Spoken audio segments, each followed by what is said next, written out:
This is Pet Life Radio. Let's talk pets.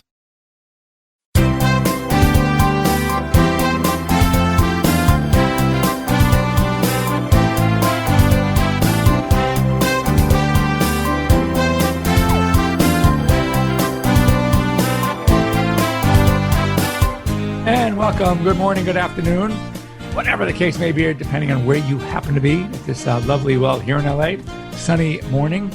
And you're here live with Dr. Jeff Werber here for the next 30 minutes here on Pet Life Radio's Ask the Vets with Dr. Jeff. The key words here, live. We're here for you. We're here for your pets.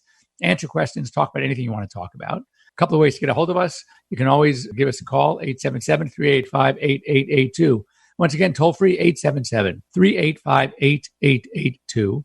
Or better yet, join us live here with Zoom. So, terrible things going on with COVID-19, but I'm sure Zoom is smiling all the way to the bank. So anyway, you can reach me here by going on to PetLifeRadio.com, clicking on shows, scrolling down to Ask the Vets with Dr. Jeff, and then there's a Zoom link right there left for you. Click on it, and you can join us here live. We'd love to have you join us here on the show. Have your pets with you if you can.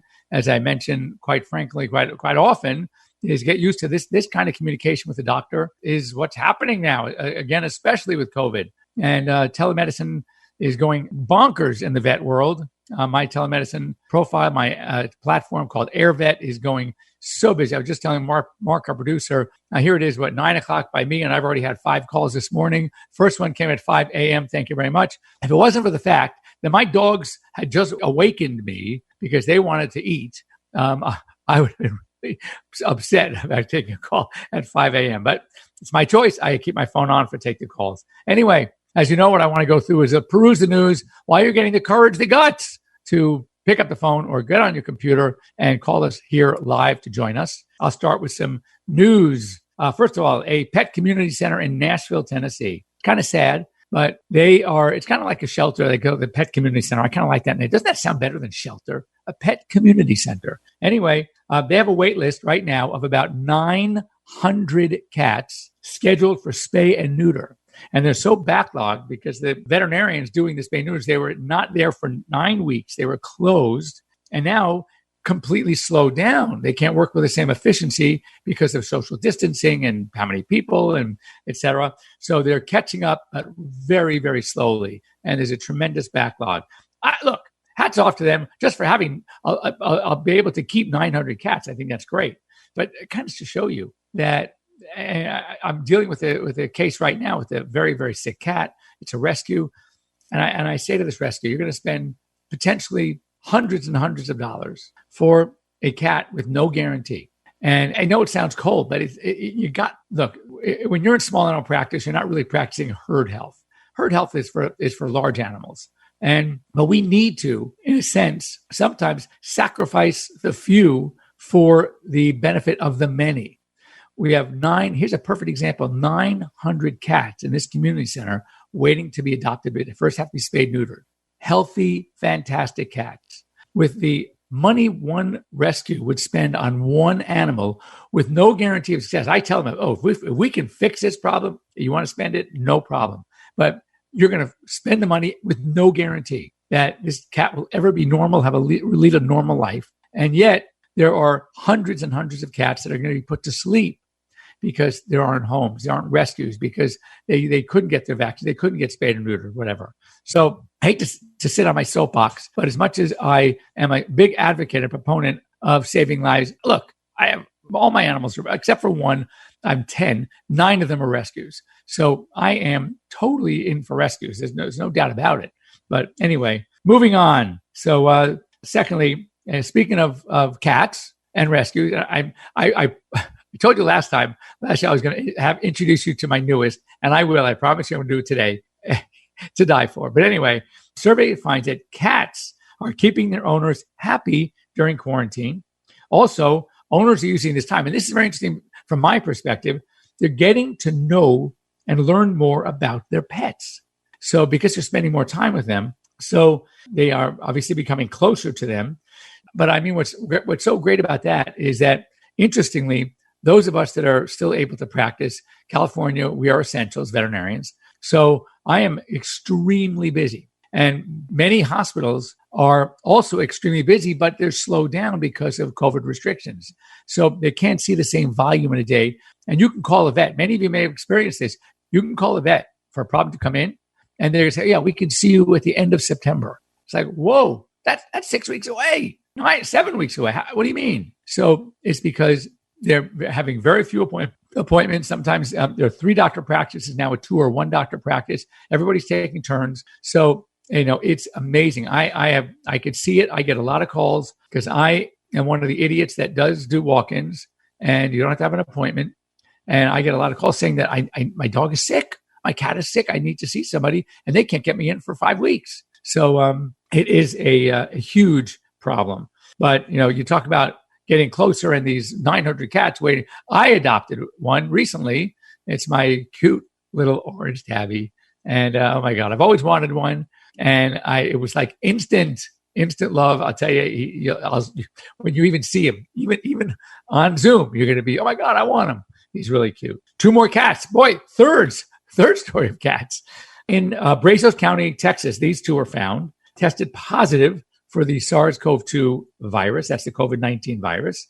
They come from households. Well, what's being studied is at Texas A&M, they are studying households, pets from households where there was active infection, positive COVID parents. And they're finding that there are a number of these animals that are testing positive. Now, is the virus affecting them as it does us? The answer is no. Dogs seem to have no effect. Cats can get a little respiratory infection, but they just handle it like it's nothing. And that's probably because cats have been exposed to coronaviruses before. And whether there's got to be some cross-reactivity. A coronavirus is a coronavirus. So but they're not getting sick. But it's interesting that a cat or a pet. So if you have, I guess here's the other side. If you or someone tests positive for corona, it might be wise to keep your pets away. Not necessarily that they'll get sick, but they can then possibly become a vehicle through which to transfer that virus to other family members. So, for example, I'll tell you, in my case, my wife had corona early on. She's totally fine. And she got it from a girl who worked in my daughter's store. And my daughter then got it as well. She's fine. Interestingly, no one else in the households, either one, my daughter, her husband, kids, no one else got it. And in our house, I never had it, but I separated myself as soon as she started showing signs of a respiratory. We have a lot of pets. We had 9 at the time. Now we have 10. Now I separated myself. I slept in, one of the empty bedrooms. So maybe we exercised the necessary precautions. However, can you imagine if the dogs or cats, which they often do, sleep with us, slept with her, then they came into my bed, I started hugging with them and schmoozing with them and having them sit on my lap, and they were kissing me. There could have been exposure that way. So it's very important to avoid that if you can. If you know that there are people that are positive and have pets in the house, try to minimize contact. This is also scary, talking about contact and disease. Urban areas may boost the disease carrying species, which is interesting. Is when you think about it, first you have open land, then it becomes either farmland or urban. All right. So when we are now taking over these urban populations, there were animals here and they had certain diseases. Now we are sort of concentrating these and closing in on them and taking over with more people in these spaces than animals. So what we're finding is that these animal diseases have a greater chance now to transmit to humans. We call it zoonotic diseases. And that's what they found. So in these quote unquote human dominated environments where we now coexist with animals, there is a greater likelihood because of the concentration of humans to get the diseases that may pass from pet to person. So again, something we should be aware of and obviously be very careful of. Another sad thing, I read that toxins like arsenic, we know how toxic that is, mercury poisoning, are being found in dolphins and whales that are being washed ashore in southeastern seaboard beaches. And that is really, really sad. What it tells you is how we are polluting our waters, and some of the waste plants are putting these wastes into the waters, being picked up by these mammals, and it's really very sad. So, I mean, we need to do something about that. We to think about, in a sense, well, no, it's not as bad as poaching. And we got to talk about that. That blows my mind. But it's pretty sad that it's because of our behaviors, we are hurting these innocent animals in our waters. So that's really sad. Now, one thing that I wanted to talk about, there was something going on the internet, and it is taking place in Africa, and it shows a group of poachers, some seasoned ones, training someone how to kill these innocent, harmless animals. And I mean harmless is they're not attacking us. And they show them shooting a baby elephant. And you see them. This is all caught on tape, where the one guy is instructing a newer poacher how to shoot, where to shoot. So they shoot this poor elephant, and then it's no. You got to go. No, move it a little bit lower, shoots it again. No, okay, now a little bit to the right, and this helpless elephant, is being shot 5 times for absolutely no reason. And I think, and you guys can argue with me all day long, and I think we should have poachers, but we think our poachers should poach the poachers, and poachers need to know that if you go out and shoot these animals, you very likely will be shot. Period. If you want to risk your life to take this inhumanity to take another life, then go ahead, go for it. But we're going to get out there and we're going to shoot you. And to arrest them, worthless. They need to be taught a lesson. And other poachers need to know that they're taking their own lives at risk when they go out and shoot these animals for sport, for no reason, for a tusk, whatever it is. It is disgusting. If you really want to know how disgusting it is, do what I did last summer, a year ago, July, went on a safari. It is the most unbelievable experience ever to see these animals and how they live and how they tolerate us. Why can't we tolerate them? And it just blows your mind. If you want to be disgusted, see this video. You will be very, very disgusted. Anyway, it's that time. It's a halfway point here in our show. And we're going to come talk. I want to talk about, we just mentioned it, but more of vet care issues during the pandemic, for one thing. So there are some things that I would like to talk about. And anyway, so when we come back, don't go away. We're going to be back. If you have any questions, by the way, or anything you want to talk about, now's the time. After our break, give us a call. Join us here on Zoom at Ask the Vets with Dr. Jeff, or at our toll-free number, 877-385-8882. Let's talk about some of these pet issues that I find extremely important and very, very sensitive. We'll be back after these short words. Don't go away. Looking for a dental treat that does more for your dog? Daily Dose is a 2-in-1 chew that pairs a daily dental scrub with powerful supplements to help with the biggest health concerns facing our dogs. Daily Dose was developed by vets to be simple to use and super effective. Plus, dogs love the taste. Available for joint, skin, heart health, or calming. Daily Dose. Your pet's daily dose of awesome. Visit yourpetsdailydose.com to save $3 on your first bag with promo code PETLIFE.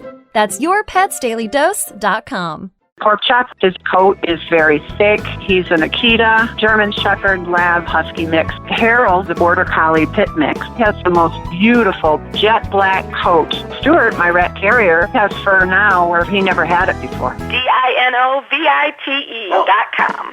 Dinovite will give them a beautiful, lustrous coat. It will make you smile. You get some Dinovite, how happy your dog will be. DINOVITE.com. Let's talk pets Let's talk pets on Pet Life Radio. Pet Life Radio. PetLifeRadio.com.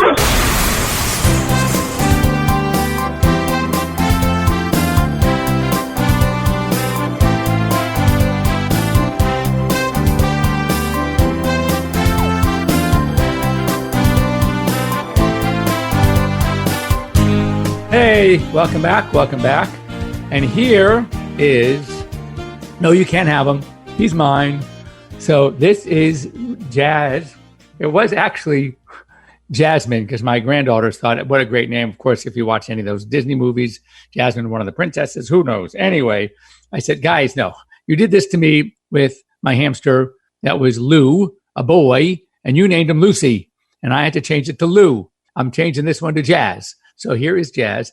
And we thought something like Cheeto would be cute because of his orange, but or cheddar. But he is just amazing. Look how gorgeous he is.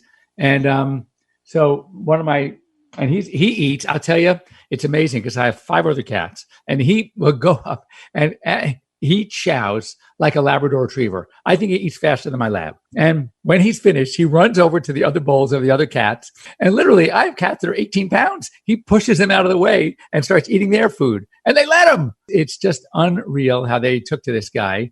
And he is just heaven. And I don't know how good the mic is, but you might be able to hear the purr. But he is a purr monster. It's nonstop. All right. So anyway, he is just amazing. So I finally got my orange tabby. I've always said I've wanted an orange tabby, and now I got one. And no, nobody else can have him. He's mine, and I adore him. And the best thing is that and he's not afraid of the dogs either. They come charging through the house, and he just watches them go by. So that's you hear him. You can hear him sniffing. He's so cute. Anyway, what I wanted to talk about is I'm going to let him explore my studio here. Well, first of all, I mentioned earlier, vet care during this pandemic is very challenging, and you need to understand it because the backlog, because of staff issues, is tremendous. And the sad part is that I have had clients that are running to emergencies and literally 5-hour waits in an emergency. Now, sometimes emergency facilities are pretty busy, and it might be an hour and a half, 2, 5 hours, sometimes longer. And of course, with triage, you can be sitting there for 3 hours. You could be next. And then all of a sudden, a dog comes in with its, slit open, hit by a car, can't breathe. And of course, they're going to take that one first. So it really is, it's frustrating, but it's challenging. But it's important that you understand some of the issues going on. So for one thing, when you have a real problem, you have to make it known that it's a real problem. If you are going in for a routine exam, it is that time. You got the reminder. It's time for annual exam. It's time for a vaccine, or your dog or your pet is limping. But it's not like an excruciating pain. It's a limp. You notice them favoring a leg.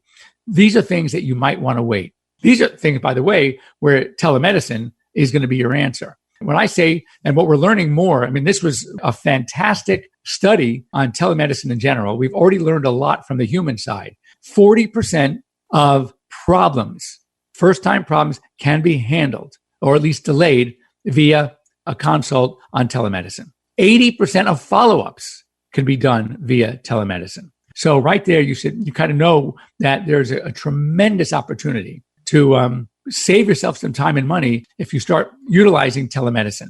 A lot of hospitals are already using, so you should check with your hospital and see, are they using a telemedicine platform? If so, which one? And you want to download it. And otherwise, just go online. One of my calls this morning is he's in Alameda, Northern California, and near Berkeley, so I know the area pretty well.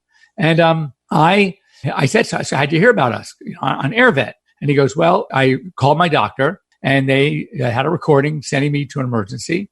And I called the emergency, and they basically said, we're not seeing anybody new right now. Whoa. An emergency center can't see anybody? That's insane. He said, so I went online. I started searching for virtual veterinary visits, pet telemedicine, whatever. And I found you guys, and here we are. So it is, what we're seeing is most, from a millennial standpoint, let's get straight to the point. 73% of millennials that were surveyed said their first call in the event of a problem is not even going to be to their vet. Do you know who's going to get that first call? Any guesses? I hear you. Oh, I hear it. Dr. Google, right answer. So Dr. Google's number one. Now, let me tell you something about Google. The internet in general is a great source of information. It really is. But unfortunately, it's also a great source of misinformation. And a lot of these sites that you're going to go on are basically sensationalizing.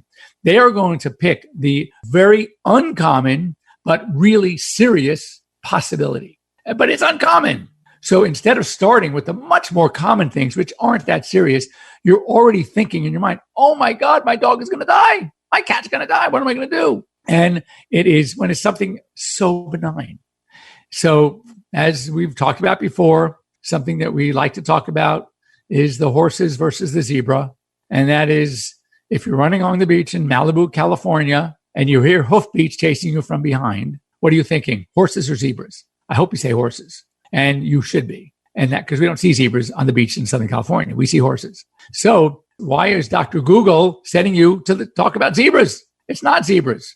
And so people are panicking, and then they rush to the emergency for what really is a non-emergency. So not only now are you going to sit in a waiting room and wait, you are going to be charged 3 or 4 times as much for something that you didn't possibly even need to go in for. So you'd want to talk to your doctor, but your doctor's not available, or they can't see you for months or weeks, whatever the case may be.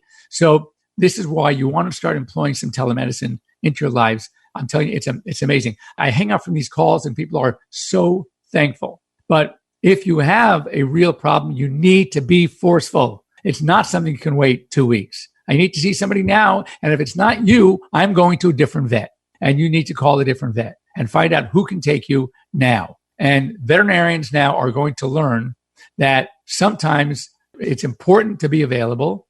And this is where I see a huge difference in the younger stock of veterinarians than from when I was. When I graduated, I knew that I was going to be working, taking calls on weekends. I knew that I'd stay till 7, 8, 9 o'clock at night, whatever the case may be, whatever was needed. There was no such thing as what they call now. I had to look it up. I didn't understand what it means. Work-life balance. What is work-life balance? There is no balance when you're a veterinarian, when you're a doctor.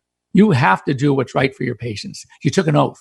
You took an oath when you graduated. The American Vet Medicine Association, it's usually on a plaque in the office. And you have a commitment to the animals that you treat. And so I don't necessarily get it.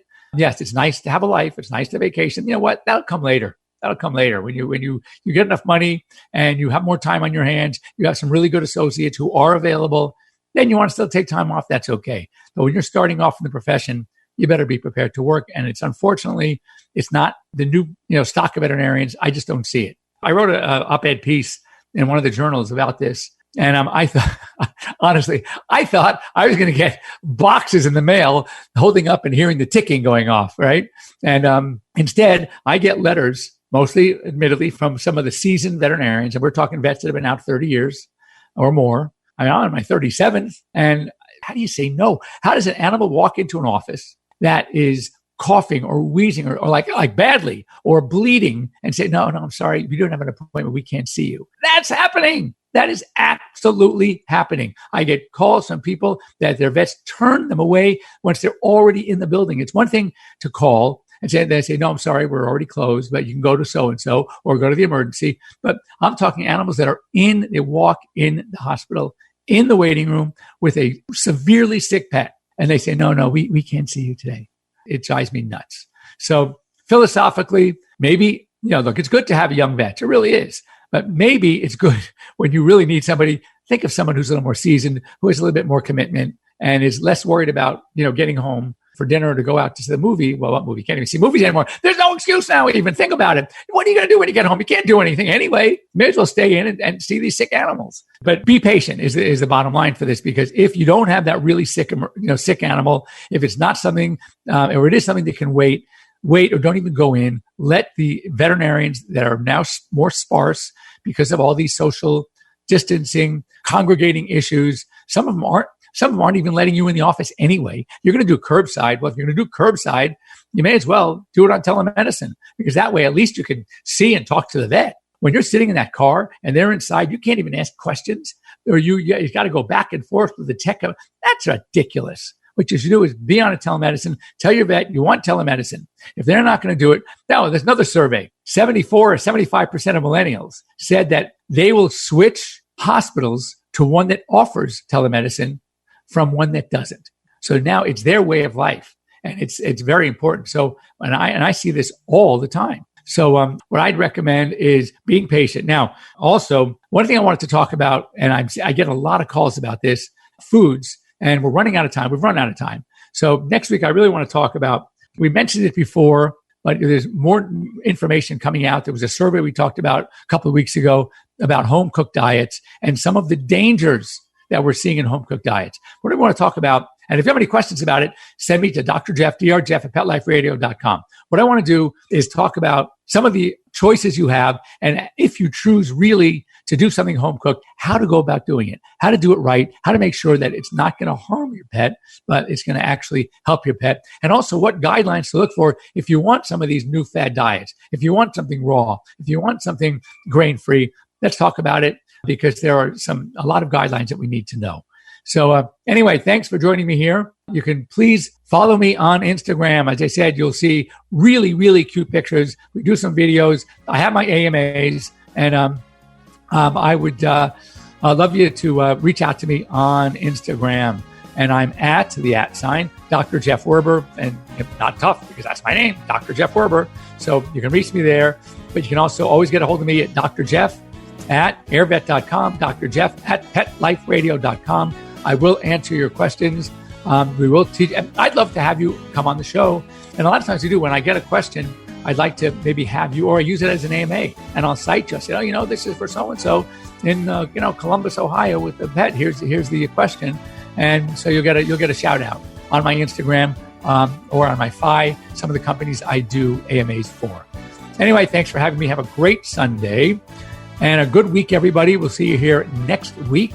Same bat time, same bat channel here at Pet Life Radio's Ask the Vets with Dr. Jeff. Thanks for being here.